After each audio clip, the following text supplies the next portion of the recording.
DNA அமெரிக்காவுக்கு பயணம். தமிழர்களுக்கு துரித கதியில் காத்திரமான அரசியல் தீர்வை வலியுறுத்தவுள்ளதாக அறிவிப்பு.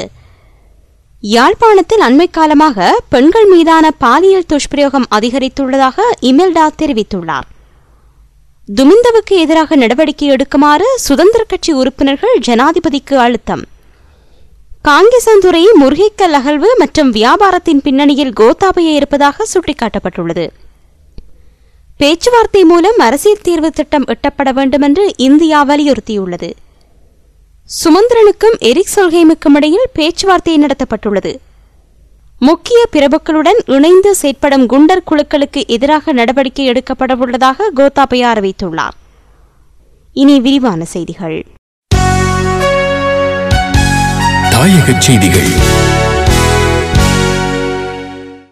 தமிழர்களுக்கு துரித கதியில் காத்திரமான ஓர் அரசியல் தீர்வு வழங்கப்பட வேண்டுமென்று இந்தியாவும் அமெரிக்காவும் ராஜதந்திர ரீதியில் வலியுறுத்தி வரும் நிலையில் தீர்வு பேச்சுக்களின் தற்போதைய நிலை குறித்து அமெரிக்காவுக்கு விளக்கமளிப்பதற்காக தமிழ் தேசிய கூட்டமைப்பு அவசரமாக வாஷிங்டனுக்கு செல்லவுள்ளது. வரும் 25ஆம் தேதியளவில் தமிழ் தேசிய கூட்டமைப்பின் தலைவர் இரா சம்பந்தன் தலைமையில் நாடாளுமன்ற உறுப்பினர்களான மாவி சேனாதராஜா, சுரேஷ் பிரேமச்சந்திரன், எம் ஏ சுமந்திரன் ஆகியோர் கொண்ட குழு அமெரிக்கா புறப்படவுள்ளது. வாஷிங்டனில் அமெரிக்க ராஜாங்க அமைச்சின் உயர்நிலை அதிகாரிகளை சந்திக்கும் தமிழ் தேசிய கூட்டமைப்பு அரசுடன் தற்போது நடத்தப்பட்டு வரும் தீர்வு பேச்சுக்கள் குறித்து விரிவாக விளக்கமளிக்கும் என்று தெரிகின்றது. அதே சமயம் கட்சித் தலைவர் என்ற ரீதியில் கூட்டமைப்பின் தலைவர் சம்பந்தனை அமெரிக்க வெளியுறவுத்துறை செயலாளர் ஹில்லரி கிளின்டன் சந்தித்து இலங்கையில் தமிழர் அரசியல் பற்றி கேட்டறிவார் என்று தெரிவிக்கப்படுகிறது. தீர்வு பேச்சுக்களில் கூடுதல் அக்கறை செலுத்தி வரும் அமெரிக்கா, இந்தியா ஆகிய நாடுகளுக்கு இந்த பேச்சுக்களின் முன்னேற்றம் தாற்பயம் குறித்து அவ்வப்போது தமிழ் தேசிய கூட்டமைப்பு தெளிவுபடுத்தி வருகின்றது. அதன் அடிப்படையில் இந்த அமெரிக்க விஜயமும் அமைவதாக தமிழ் தேசிய கூட்டமைப்பு வட்டாரங்கள் தெரிவித்தன. முன்னதாக கடந்த மாதம் கொழும்பு வந்திருந்த அமெரிக்க உதவி ராஜாங்க செயலாளர் ரோபர்டோ பிளேக் தமிழ் கூட்டமைப்பினரை சந்தித்தபோது தமிழர் பிரச்சினை குறித்து அவ்வப்போது அமெரிக்காவை அறிவுறுத்துமாறு வினியமாக வேண்டியிருந்ததாகவும் அதன் ஓர் அம்சமாகவே கூட்டமைப்பு அங்கு சென்று நிலைமைகளை விளக்க உத்தேசித்துள்ளதாகவும் கூறப்படுகிறது. அதேவேளை அமெரிக்காவுக்கு செல்லும் தமிழ் தேசிய கூட்டமைப்பினர் அங்கிருந்து கனடா சென்று கனேடிய அரசாங்கத்தின் முக்கியஸ்தர்களையும் சந்திப்பார்கள் என்று எதிர்பார்க்கப்படுகிறது. இதற்கிடையில் நேற்று முன்தினம் இரவு கொழும்பில் இந்திய வெளியுறவுத்துறை செயலாளர் ரஞ்சன் மாதாயை சந்தித்த தமிழ் தேசிய கூட்டமைப்பு தீர்வு பேச்சுக்கள் குறித்து நீண்ட விளக்கம் ஒன்றை வழங்கியிருந்ததாக தெரிவிக்கப்படுகிறது. கூட்டமைப்பினர் சுட்டிக்காட்டிய முக்கியமான விடயங்கள் குறித்து இந்திய வெளியுறவுத்துறை செயலாளர் இதன்போது கவனமாக கேட்டறிந்து கொண்டதாக கூறப்படுகிறது.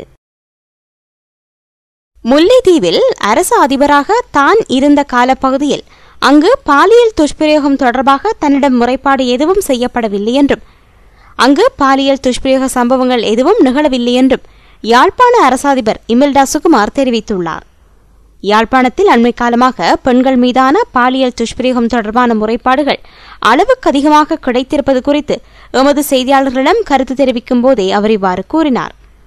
பலாலி ஆசிரியர் பயிற்சி கலாசாலை மட்டுமல்ல, யாழ்ப்பாணத்தில் உள்ள பல அரசு அலுவலகங்கள், கிராம அலுவலர்கள், பெண்கள் விடுதி என்று பல இடங்களிலிருந்து யாழ் மாவட்ட செயலாளருக்கு முறைப்பாடுகள் கிடைக்கப் பெற்றுள்ளது.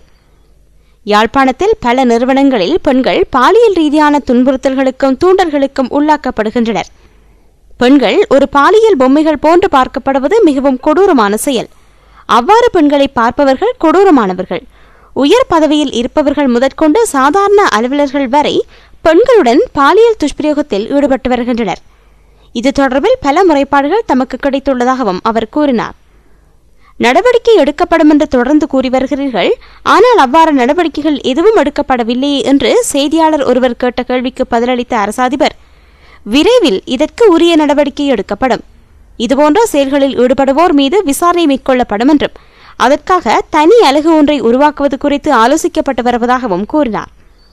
பலாலி ஆசிரியர் பயிற்சி கலாசாலை உட்பட்ட யாழ்ப்பாணத்தில் உள்ள பிரபல அரச மருத்துவமனை, பிரபல பெண்கள் விடுதி, கிராம அலுவலர் என்று பல நிறுவனங்களிலிருந்து பாலியல் துஷ்பிரயோகம் தொடர்பான முறைப்பாடுகள் கிடைக்கப்பெற்றுள்ளதாக அறிய முடிகிறது.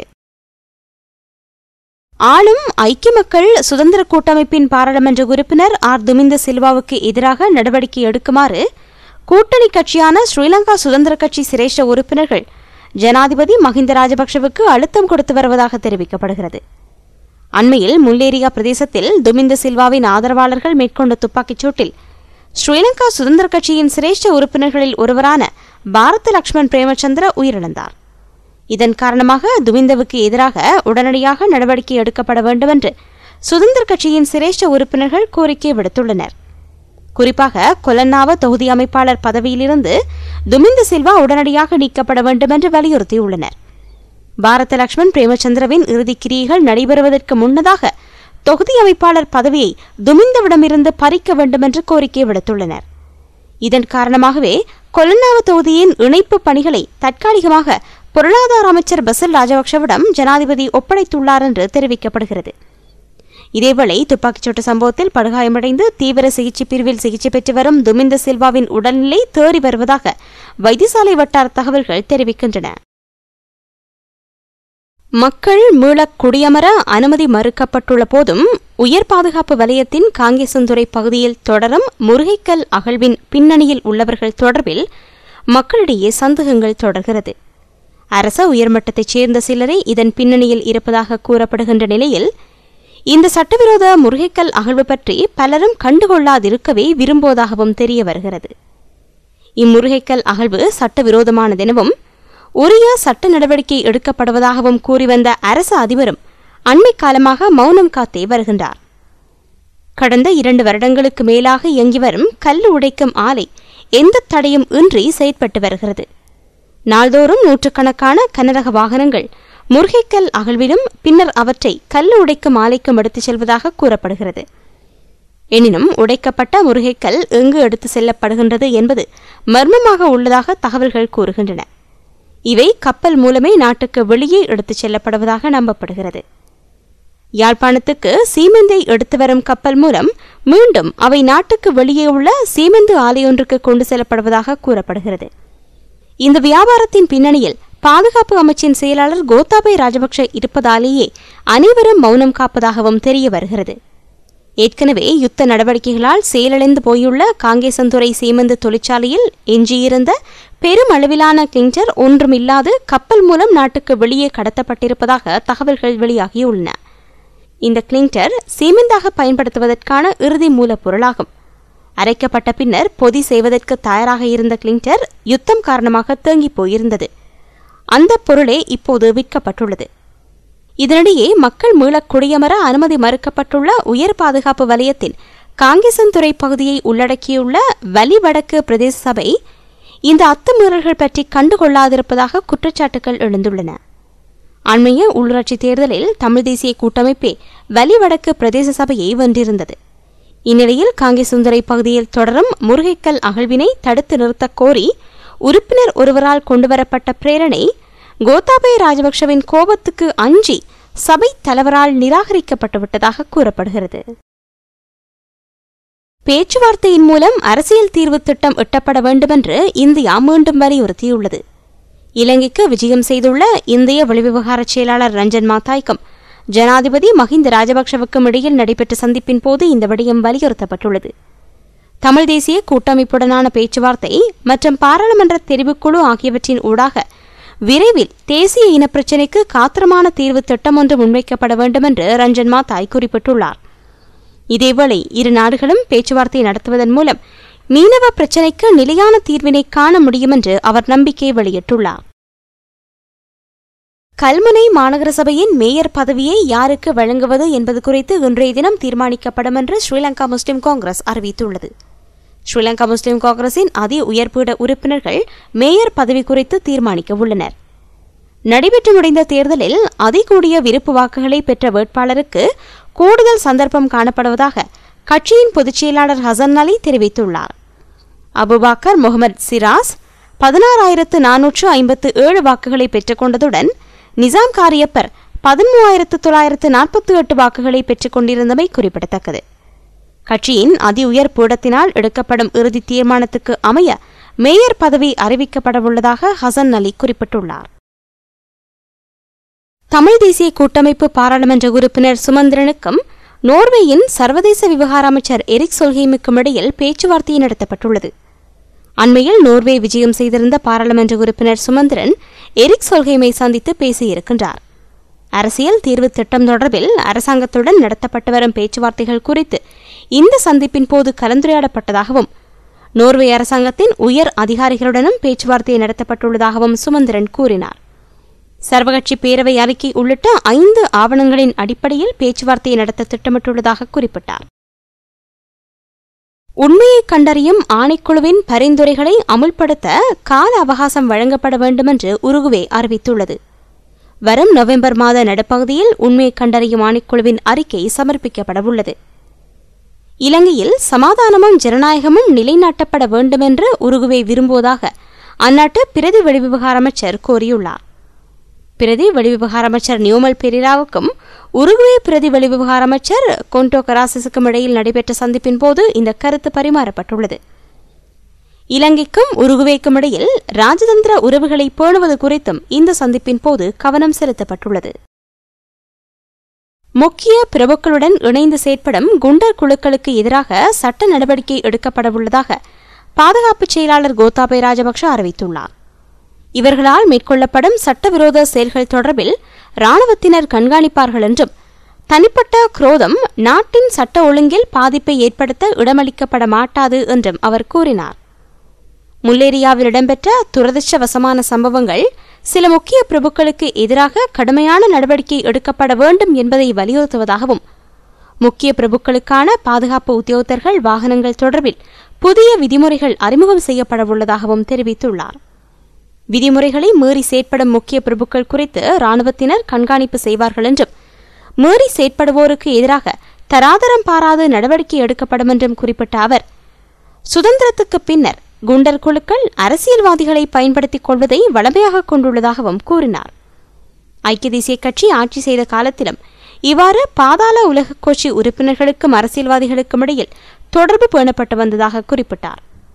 மாளிகாவத்த பாதாள உலக கோஷ்டி பிரச்சினையை இல்லாதொழித்துள்ளதாகவும் இதேபோன்று கொலன்னாவையிலும் நடவடிக்கை மேற்கொள்ள உத்தேசித்துள்ளதாகவும் கூறிய அவர் மக்களினால் தெரிவு செய்யப்பட்ட அரசியல்வாதிகள் நாட்டின் சட்டம் ஒழுங்கை நிலைநாட்ட அர்ப்பணிப்புடன் செயற்பட வேண்டும் என்று வலியுறுத்தியுள்ளார். காலி மீன்பிடி துறைமுகத்திலிருந்து ஆராதனா என்ற ஆழ்கடல் மீன்பிடி படகில் கடலுக்கு சென்ற 5 மீனவர்கள் கடந்த 5ஆம் திகதி முதல் காணாமற் போயுள்ளனர். கடந்த மாதம் 19ஆம் திகதி கடலுக்கு சென்ற இவர்கள் 27, 28ஆம் திகதிகளில் இறுதியாக தொடர்புகளை ஏற்படுத்தியிருந்தனர். அதன் பின்னர் அவர்களிடமிருந்து எந்த தகவல்களும் கிடைக்கவில்லை என்று படகு உரிமையாளர் தெரிவித்துள்ளார். அம்பலாங்குட ஊரவத்த பிரதேசத்தைச் சேர்ந்த மீனவர்களே இவ்வாறு காணாமற் போயுள்ளனர். இந்த மீனவர்களை கண்டுபிடிக்க மீன்பிடி அமைச்சும் திணைக்களமும் உரிய நடவடிக்கைகளை எடுத்துள்ளதாக அமைச்சின் உதவி பணிப்பாளர் லால் டி சில்வா தெரிவித்துள்ளார். காவல்துறையினர் தமது கடமைகளை சரிவரச் செய்தால் கொலன்னாவ பிரதேசத்தின் நிலைமையை சிறப்பாக கட்டுப்பாட்டிற்குள் கொண்டுவர முடியும் என்று பாரத லக்ஷ்மண் பிரேமச்சந்திர தான் உயிரிழப்பதற்கு சில மணி நேரங்களுக்கு முன்னர் தன்னிடம் கூறியதாக அமைச்சர் தினேஷ் குணவர்தன தெரிவித்தார். தேர்தல் நடைபெற்ற தினத்தன்று அதிகாலை பிரேமச்சந்திர அமைச்சர் தினேஷ் குணவர்தனவை சந்தித்துள்ளார். காவல்துறையினர் உரிய கவனம் செலுத்தியிருந்தால் கொலன்னாவ தொகுதியில் நடைபெற்ற பல சம்பவங்களை தடுத்து நிறுத்தியிருக்க முடியும் என்றும் பாரத லக்ஷ்மணின் பரம்பரையினர் அரசியலில் ஈடுபட்டு வந்தவர்கள் என்றும் தினேஷ் குணவர்தன கூறியுள்ளார். கொலன்னாவ தொகுதியை காப்பாற்ற வேண்டும் எனவும் மக்களின் எதிர்பார்ப்புகளுக்கு மதிப்பளித்து முன்னோக்கி செல்ல வேண்டும் என்றும் பாரத மிகவும் மகிழ்ச்சியுடன் இருந்ததாகவும் அவர் தனது ஆதரவாளர்களுடன் அக்கறையுடன் உரையாடியதாகவும் தினேஷ் தெரிவித்துள்ளார். ஐக்கிய மக்கள் சுதந்திர முன்னணி அரசாங்கத்தை முடிவு நோக்கி இட்டுச் செல்லும் போராட்டத்தை கொழும்பு வாழ் வாக்காளர்கள் ஆரம்பித்துள்ளதாக ஐக்கிய தேசிய கட்சியின் தலைவரும் எதிர்க்கட்சித் தலைவருமான ரணில் விக்ரமசிங்க தெரிவித்துள்ளார். நாட்டிலுள்ள ஏனைய வாக்காளர்களும் இந்த போராட்டத்தில் முழு மனதுடன் ஒன்றிணையும் காலம் வெகு தூரத்தில் இல்லை என்றும் அவர் கூறியுள்ளார். எதிர்க்கட்சித் தலைவரின் அலுவலகத்தில் நேற்று நடைபெற்ற ஊடகவியலாளர் சந்திப்பில் ரணில் விக்ரமசிங்க இதனை குறிப்பிட்டுள்ளார். அரச அதிகாரங்களையும் அரச வளங்களையும் உச்ச அளவில் பயன்படுத்தும் நோக்கத்துடன் அரசாங்கம் 3 கட்டங்களாக உள்ளூராட்சி சபை தேர்தலை நடத்தியது. தமக்கு சாதகமான இடங்களில் தேர்தலில் வெற்றி பெற்று அந்த வெற்றியின் அழுத்தங்களை வேறு பிரதேசங்களுக்கு கொடுக்கும் நோக்கத்தில் அரசாங்கம் தேர்தலை 3 கட்டங்களாக நடத்தியது. நடந்து முடிந்த தேர்தலில் தேர்தல் சட்டங்களை கவனத்திற்கொள்ளாது அவற்றை முற்றாக மீறி செயற்பட்ட அரசாங்கம் கொழும்பு மாநகர சபையை கைப்பற்றுவதற்காக பகீரத பிரயத்தனங்களை மேற்கொண்டதாக ரணில் கூறினார். எனினும் கொழும்பு நகரில் உள்ள புத்திசாலித்தனமான மக்கள் அரசாங்கத்துக்கு சரியான பதிலடியை கொடுத்துள்ளனர். கொழும்பு நகர மக்களுக்கு ஐக்கிய தேசிய கட்சி தனது மரியாதையை செலுத்துவதாகவும் ரணில் விக்ரமசிங்க தெரிவித்துள்ளார். தாயகச் செய்திகள் கேட்டீர்கள். இந்திய செய்திகள். கனிமொழியை ஜாமீனில் விட சிபிஐ எதிர்ப்பு தெரிவிக்காதென்று தெரிய வந்துள்ளது. 2G ஸ்பெக்ட்ரம் ஒதுக்கீட்டில் நடந்த முறைகேடு தொடர்பில் தொலைத்தொடர்புத்துறை முன்னாள் அமைச்சர் ராஜா, திமுக ராஜ்யசபா MP கனிமொழி, கலைஞர் டிவி நிர்வாகி சரத்குமார் உள்ளிட்ட 17 பேர் கைது செய்யப்பட்டு தில்லி திகார் சிறையில் அடைக்கப்பட்டுள்ளனர். ஸ்பெக்ட்ரம் ஊழலில் தொடர்புடைய பணத்தை கலைஞர் டிவி மூலமாக பெற்றதாக கனிமொழி மீது ஊழல் தடுப்பு குற்றம் சாட்டப்பட்டுள்ளது. இந்த வழக்கில் கடந்த மே மாதம் 20ஆம் தேதியிலிருந்து கனிமொழி சிறையில் உள்ளார். சிபிஐ, சிறப்பு கோர்ட், டில்லி ஹைகோர்ட், சுப்ரீம் கோர்ட்டில் கனிமொழி ஏற்கனவே தாக்கல் செய்த ஜாமீன் மனு நிராகரிக்கப்பட்டது. இந்நிலையில் கனிமொழி சார்பில் சிபிஐ சிறப்பு கோர்ட்டில் ஜாமீன் கோரி மீண்டும் மனு தாக்கல் செய்யப்பட்டுள்ளது. இந்த மனு வரும் 17ஆம் தேதி நீதிபதி OB சைனி முன்னிலையில் விசாரணைக்கு வருகிறது. இதுகுறித்து சிபிஐ வட்டாரங்கள் கூறியதாவது, கனிமொழி ஜாமீன் மனு விசாரணைக்கு வரும்போது அதற்கு சிபிஐ எதிர்ப்பு தெரிவிக்காது. கனிமொழி ஏற்கனவே தாக்கல் செய்துள்ள ஜாமீன் மனுவில் தான் பெண் என்பதையும் தான் குழந்தையை கவனிக்க வேண்டியுள்ளது என்பதையும் காரணமாக தெரிவித்துள்ளார். அப்போது ஆண் பெண் என்று பாரபட்சம் கிடையாது என்று சிபிஐ தரப்பில் கூறப்பட்டது.